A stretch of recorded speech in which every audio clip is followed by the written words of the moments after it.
అందరికీ నమస్కారం అండి. మా సొంత ఊరికి స్వాగతం. మా సొంత ఊరు అంటున్నాను కానీ మా ఊరి పేరు చెప్పలేదు కదండి.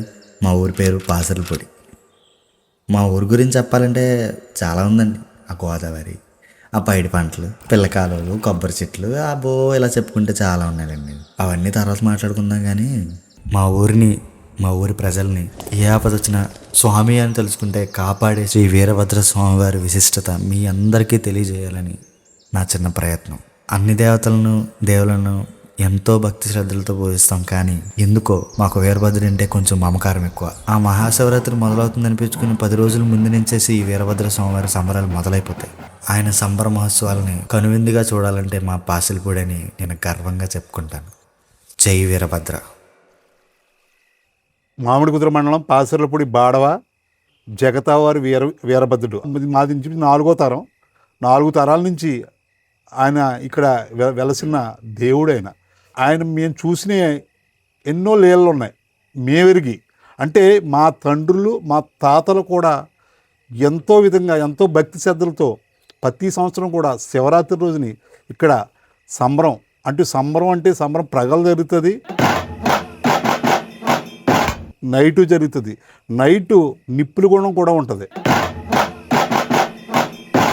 ఆ నిప్పులు గుణం సంబరం అనేది మన ఈ యావత్ భారతదేశంలో ఎక్కడా కూడా వీరభద్ర సంబరాల నిప్పులు గుణం ఉన్నది ఈ ఒక్క పాసిలిపూడిలో తప్ప వేరే ఇతరతర గ్రామాల్లో కానీ ఎక్కడైనా వేరే జిల్లాల్లో కానీ లేకపోతే ఆంధ్రప్రదేశ్లో ఎక్కడా కూడా జరగవు. అంటే వేరే వీరభద్రులు ఎక్కడైనా చోట జరిగితే బోనాలు జరుగుతాయి తప్ప ఈ సంబరాలు ఈ టైప్ అనేది మా పాసిలిపూడిలోనే జరుగుతుంది. ఆ పాసిలిపూడి తగ్గట్టుగా జగతావారి వీధిలో ఆ వీరభద్ర స్వామి ఆ సంబరం అనేది చాలా ప్రాచుర్యంగా ఉంటుంది.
ఇది ఇంచుమించు 1940లో అంటే ఐడెంటిఫైగా 1940 నుంచి ఈ సంబరం జరుగుతుంది.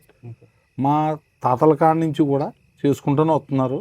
ఈయన మా ఇంటి మనవడు, జగతావారి మనవడు అండి.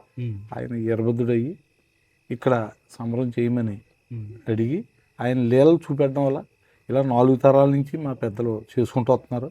అలాగే వాళ్ళ దారిలోనే మేము చేసుకుంటూ సంబరం చేసుకుంటూ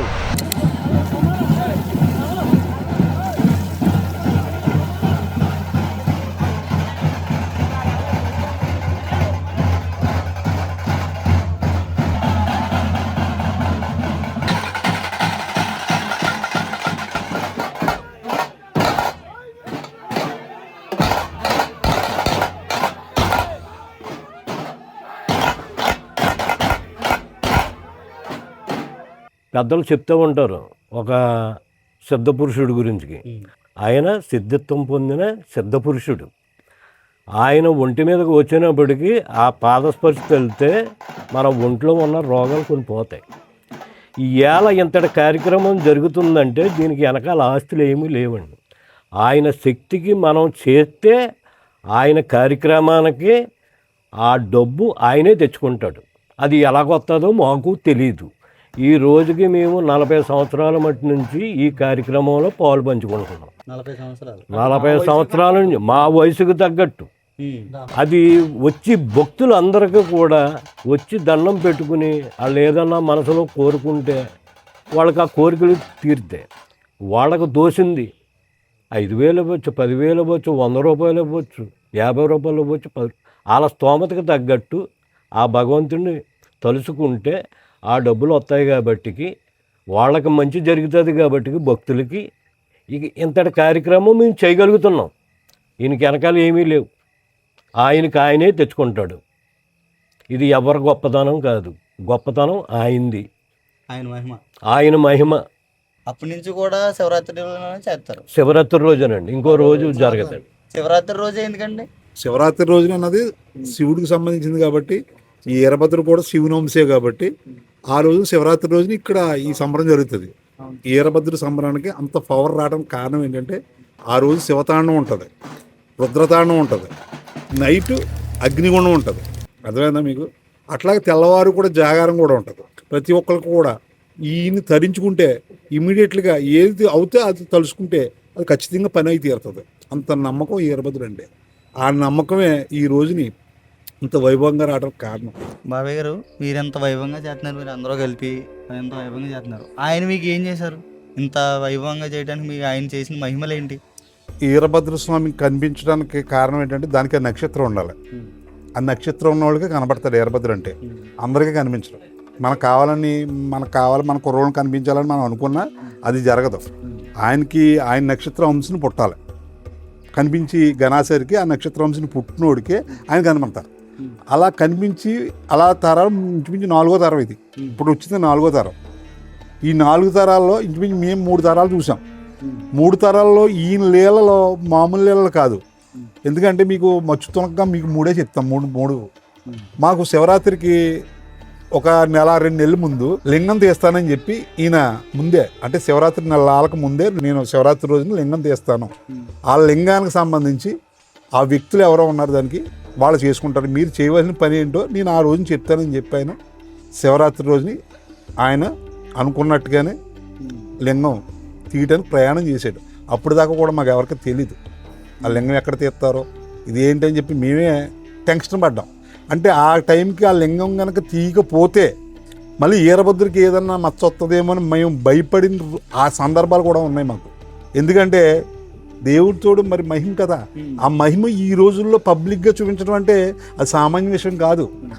అలాంటి మహిమ ఆ శివరాత్రి రోజుని ఆయన ఆ లింగం అనేది చెప్పి తీసుకుని మమ్మల్ని వెళ్దాం నడమని చెప్పి ఒక వ్యాను కొత్త వ్యాను, ఆ వ్యాన్లో ఎక్కించుకుని జనాలను తీసుకుని వెళ్తుంటే అక్కడ ఆయన స్పాట్కి వెళ్ళేదాకా కూడా ఎవరికీ తెలియదు. లింగం అక్కడ ఉంటుందని చెప్పి అక్కడ ఉన్నదని చెప్పి తెలియదు. వెళ్ళాడు, ఆ స్పాట్కి తీసుకెళ్ళాడు. ఆయన తీసుకెళ్ళి ఇలా రౌండ్గా అంత ముగ్గేసాడు. ఆయన పసుపు ముగ్గేశారు. ముగ్గేసి అక్కడ తవ్వమన్నారు. ఆ తవ్వేటప్పటికి ఇంచుమించు 3 అడుగులు 4 అడుగులు తవ్వేటప్పుడు 4 అడుగులు దాటే ఉంటుంది. తవ్వేటప్పటికి లింగం అలాగే ఉంది. ఎప్పుడు జరిగిందండి ఇది 89 ఖచ్చితంగా 1989లో అది జరిగింది.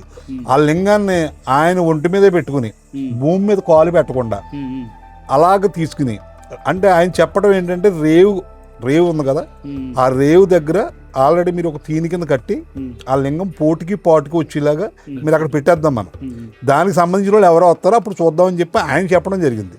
అలాగే అది దాన్ని ప్రిపేర్ చేద్దామని వెళ్తే మరి మా కమిటీలో కొంత పెద్దలు ఏమవుతారంటే మన దేవుడు మనకి ఎవరో పట్టుకెళ్ళటానికి వీల్లేదని చెప్పి ఆయన మళ్ళీ కన్విన్స్ చేయడం వల్ల ఆయన సుబ్రహ్మణ్య స్వామి గుళ్ళో ఒక సైడ్ రామాలయం ఉంటే ఆ రామాలయం విగ్రహాలు ఆయన గుళ్ళో పెట్టుకుని అక్కడ పెట్టాడు ఆయన లింగాన్ని.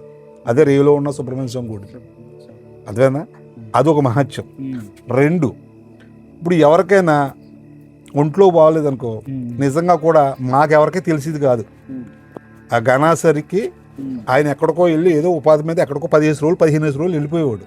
వెళ్ళిపోయి ఇక్కడ ఎంటర్ అయ్యేటప్పటికి మేము ఇలాగ కూర్చుని ఉండేవాళ్ళు, ఈ అరుగు మీద కూర్చుని కౌలు చెప్పుకుని ఉండేవాళ్ళు. ఆయన వస్తా అక్కడ కనిపించేవాడు రోడ్డు మీద కనిపించి పరిగెట్టుకొచ్చేవాడు. ఇంకా ఇంటికి కూడా వెళ్ళేవాడు కాదు. ఒరే పలానా దగ్గర పలానా దేవుడు తీసుకురండి అని చెప్పేవాడు ఆయన. అంటే ఆడికి ఒంట్లో పోలేదన్న సంగతి ఆ దేవుడికి ఆయనకి తెలిసిపోయింది. వాడికి ఒక ఊళ్ళో ఉన్నవాళ్ళు ఇక్కడ మాకు లోకల్లో ఉన్నవాడు ఎవరికి తెలిసింది కాదు. అంటే అలాంటి పవర్ఫుల్ మహిమలు డైరెక్ట్ చూసిన వాళ్ళం మేము. అంటే మా జనరేషన్ అంత మహత్యం ఉంది ఆయన దగ్గర. అలాగే అంటే ఈ జనరేషన్ ఇప్పుడంటే లేదు కానీ ఈ గిట్టుమతులు 80వ దశకం 90వ దశకం కట్టుమతులు ఖచ్చితంగా ఉండి రియల్గా ఉన్నాయి, ఇప్పుడు కూడా ఉన్నాయి. అంటే మనకి తెలంగాణలో బాణామతి అయ్యి ఉన్నాయి తప్ప మనకి చేతబడి అనేది ఇప్పుడు జనరేషన్ ఇప్పుడు లేదు, కానీ ఒక 80-90 దశకం దాకా ఉన్నాయి. అలాంటి చేతబడి తీసుకునేవాడిని కూడా ఆయన కూడా టైం పెట్టి పలానా డేట్కి నా గుడికాడికి వస్తాడరా మీరు చూసుకోండి అని చెప్పి అలాగ చెప్పిన ప్రకారం ఆడొచ్చి ఇక్కడే పడ్డాడు. ఆ వ్యక్తిని ఇక్కడే పడ్డాడు. ఇక్కడ ఈ ఏరియాలో కొంతమందికి చేతబడులు పెట్టడం అలవాటు చేసేది. మేము దాన్ని ఈయన ఎప్పటికప్పుడు స్వామి పట్టుకుని ఎక్కడికక్కడ బందెంతా ఎవరికాడికి ఎవడ ఇబ్బంది పడుతున్నాడో వాడికి సాటిస్ఫాక్షన్ చేసి వాడిని తీసి వీడు ఎవడు అసలు అని చెప్పి ఆడిని పట్టుకున్న చరిత్ర కూడా ఈ స్వామి దగ్గర ఉంది. అలాంటి స్వామి ఇలాగ నెలలో 20 రోజులు టైం పెట్టి పలానా రోజు సోమవారం రోజున గుడికాడికి వస్తాడు, ఆడి వస్తాడు, మీరు ఎక్కడికి వెళ్ళక్కర్లేదని చెప్పి చెప్పిన ప్రకారం వాడు ఇక్కడికి వచ్చి మన గుడికాడ పడ్డాడు. పడ్డా వెంటనే ఇదే తమ్మానికి ఇక్కడ కట్టేసి పళ్ళు గిల్లు మొత్తం మన వచ్చే జనం అంతా రాలగొట్టి ఆ దగ్గర ఉన్న దుమ్ములు గిమ్ములు అన్ని తీసి, అంటే ఇవన్నీ ఎందుకు చెప్తున్నానంటే ఇవన్నీ ముందే చెప్పాడు స్వామి. అంటే ఈ కలియుగంలో ఈ స్వామి మహిమ అన్నది పబ్లిక్గా తేలియటం అన్నదే అసలు ఎక్కడైనా జరుగుతుందా? నమ్మకమే తప్ప దేవుడు ఉన్నాడంటే దేవుడు నమ్మకం.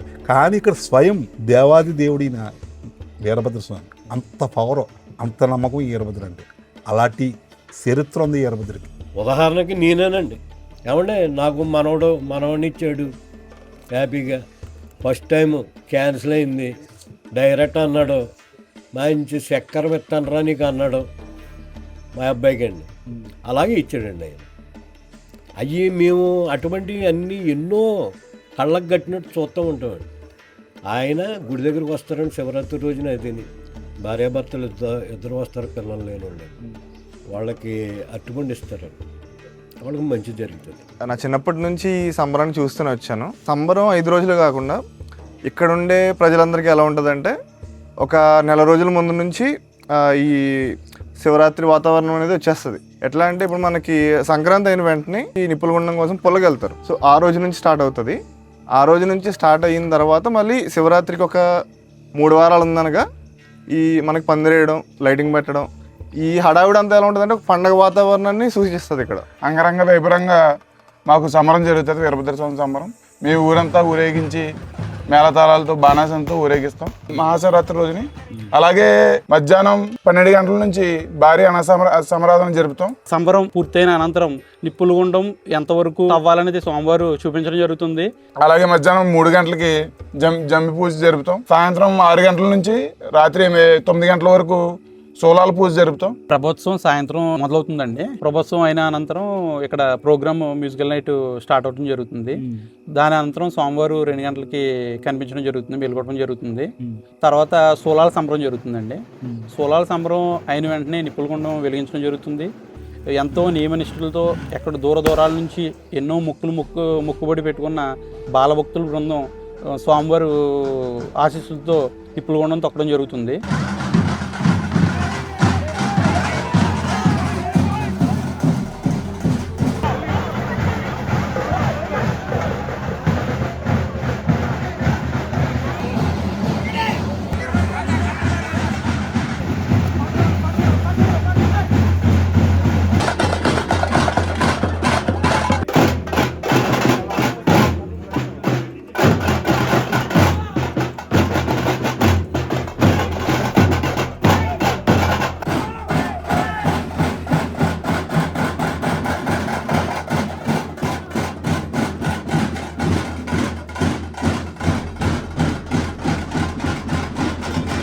నిప్పులగుండం జరుగుతున్న సమయంలోనే మాకు చాలా బాధగా ఉంటుంది. ఎందుకంటే చిన్న పెద్ద అందరికీ ఎంతో ఇష్టమైన పండుగ ఇది. నిప్పులగుండం జరుగుతున్న సమయంలోనే మాకు ఏదో తెలియని బాధ, అలాగే బాగా జరిగిందని ఆనందం, రెండూ ఒకేసారి మేము అనుభవిస్తాం.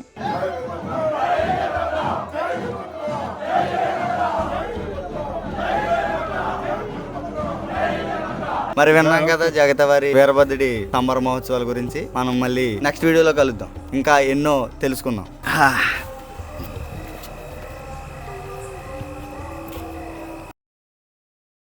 మీరు ఏముంది, మళ్ళీ సంవత్సరం వచ్చి మా సంవత్సరం కోసం ఎదురు చూస్తూ ఉంటాం.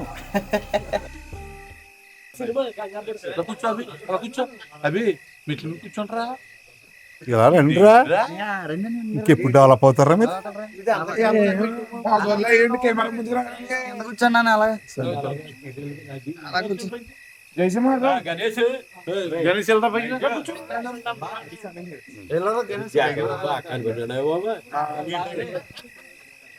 జై వీరభద్ర.